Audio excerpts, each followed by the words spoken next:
Sam from Road Trail Run, and it's been snowing here in Park City. We're on total lockdown, but I wanted to give you our review of the New Balance Fresh Foam 880 V10. You heard fresh foam. So what's happening is the 880, which is a stalwart shoe that's always been sold at specialty retail running stores, gets an all-new fresh foam midsole that replaces the prior midsole, which was a dual layered system of absorb and acetava. So there was two layers. This is all one layer of fresh foam. You can see it has a laser engraving, as we see on the Moore and the 1080. So a few more details. It's a 10 millimeter drop shoe. It's $130. The weight is 10.25 ounces or 290 grams. So it's not only a total makeover underfoot, but also the upper. And I'm going to show you a picture right now of what the kind of tired looking predecessor looked like.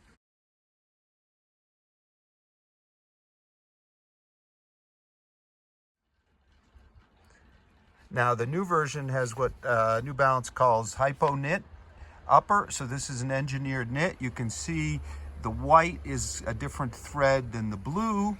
And what's most significant is at the midfoot on both sides, we see another layer of knit underneath. They're very thin and I think quite supportive fibers. The toe box is roomy. The collars are much more traditional than, for example, in the Moore or the 1080. And we have a video at the end comparing the Moore, the 880, the 1080, and the fuel cell. So you get some more details on the differences. But as you can see, it doesn't have much of a rocker. So the way this shoe moves along is a bit more traditionally by flexibility. It's the most flexible of all the New Balance 2020 trainers, and you can see that it has great decoupling grooves and a new outsole that mimics many of the others, including the Moore here. Look at the contrast. Whereas the Moore has a few flex grooves in the front, it's much stiffer. It's not really decoupled. It runs along nicely. It's more cushioned in the forefoot, whereas our and the heel, whereas our 880 has decoupling grooves longitudinally and also the flex grooves. So what I've found in my running in these is that it's very easy to run just about any pace. It's a great shoe for slower paces.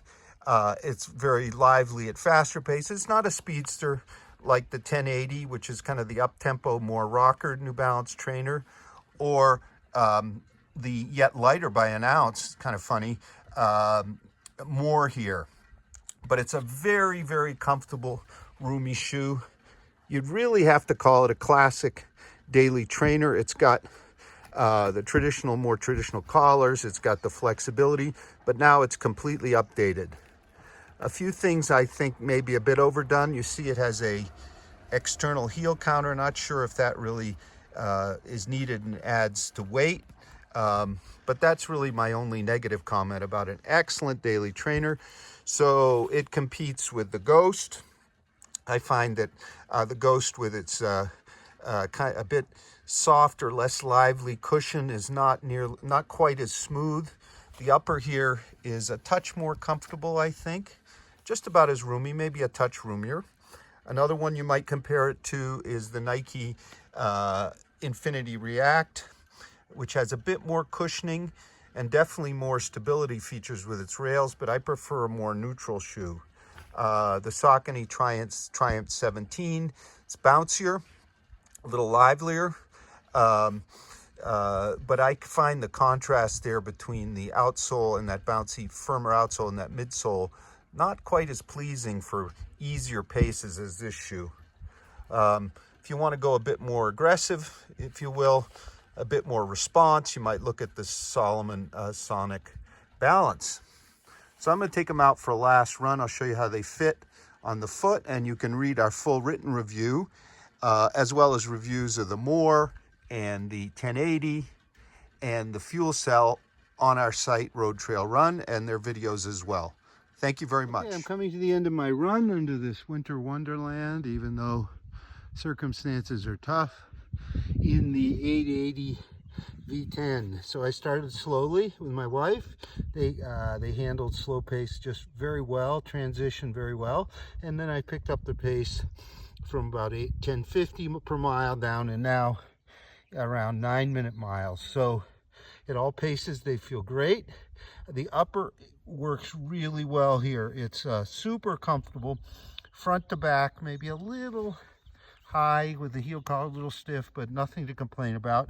There's plenty of toe box room, and they are available in wide as well. And that Hypoknit silvery stitching, which creates a structure, really locks down the foot. Unlike many shoes, I've not had to adjust them at all during the run. So the ride is very well cushioned here, with very decent rebound off the heel and good heel stability. You see that heel cup? Maybe it adds to weight, but I think it stabilizes the heel really well, gets you forward, and then you go to a nice transition. I wouldn't call this a shoe that might work for overpronators, because it definitely feels neutral, and the underfoot support is a little bit less than I'd like to see if you were a pronator using this shoe. Then when we get to the front, it's a 10mm drop. We're going to get the exact stack heights, but it's compared to, say, a rockered shoe like the 1080 from New Balance, or the fuel cell, or especially the 4mm drop More. There's less forefoot cushioning, but there's still plenty. So what you get is a nice, agile, easy to toe off ride here. So at really any pace, I'm not sure it's a super speedster, but it really fits the bill for really all ability runners as a daily trainer. The outsole is gripping well on this wet pavement, no issues there. They're a little slappy, but there's plenty of flexibility. So I think this is a great option, available in wide. You can get them at your specialty running retail stores. Please support them in these times. But also Running Warehouse, for the first time that I know of, is carrying them, and you'll see a link to their site where you can purchase them at the end of the review. So they're $130. They weigh 10.25 ounces. I forget the grams, I said it earlier. And they're available now. We'll have a full written review, a link posted with the video. So this is really a fine option, taking a traditional daily trainer 10mm drop and completely updating the upper and the midsole with the Fresh Foam X for really a fantastic option that competes very well with the Brooks Ghost, which I find stiffer, harder to transition. The React Infinity from Nike with the rails, they're a bit in the way. There's a bit more cushioning in the React Infinity. It's a very good option all around. You might also look at the Triumph 17 from Saucony, but I found the contrast between the bouncy midsole as opposed to sort of more responsive, springy, and its firmer outsole a bit much for me. So a real great new option from New Balance, the 880 V10 with Fresh Foam X.